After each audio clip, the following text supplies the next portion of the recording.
Breaking news this afternoon, Rodney Reed will not be executed next week. Reed won't be executed next Wednesday as planned. He was convicted of killing Stacey Stites in Bastrop, and that happened more than 20 years ago. Did you murder Stacey Stites? No, I didn't. That's right. By order of the Texas Court of Criminal Appeals, Rodney Reed's execution has been stayed, and he's been offered a 120-day reprieve.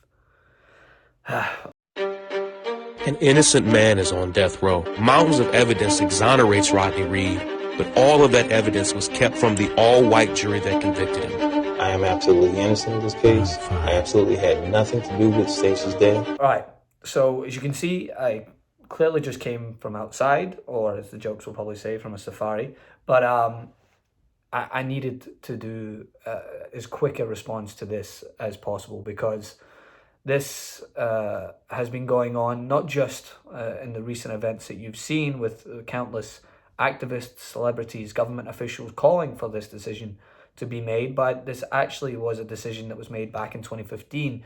So it's a repeat of that. But what we are now hoping is that now, as a result of this, Texas will consider the mounting evidence, scientific and testimonies that have exonerated Rodney Reed. The evidence points to the victim's fiance, Jimmy Fennell, a local police officer who has a history of violence against women. Now, before I get to what happens after this, this would not be possible in no mean, shape or form without you, without the people. The people, as the saying goes, the people united will never be defeated. If we organize and we activate and we fight, change is possible.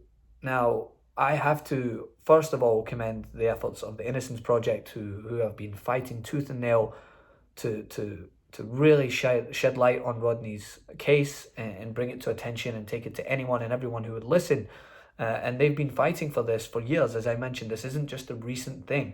Obviously, it's brought into the spotlight by the countless celebrity mentions about Rodney Reed's case, and then a good friend of mine, Sean King, as well as Lee Merritt, the attorney who you've seen been involved in countless cases of injustice across the country, really spearheading the movement forward with rallies, with activation, providing phone numbers and direct call to action. That is such an important factor here on how change is actually possible, not just by using the platform or whatever voice you have, which is powerful in its own, then to have direct action items.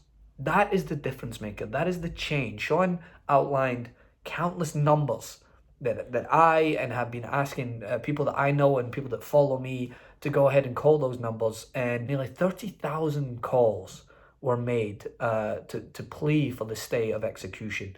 That's on top of nearly 3 million signatures. That's on top of bipartisan effort to really shed light on the injustice that is the conviction and the would-be execution, if it wasn't for you, of Rodney Reed. Now, what happens after this, there's still a lot of work to be done. It's still going to take a mountainous effort to exonerate the man completely and free him. But what this does offer is a chance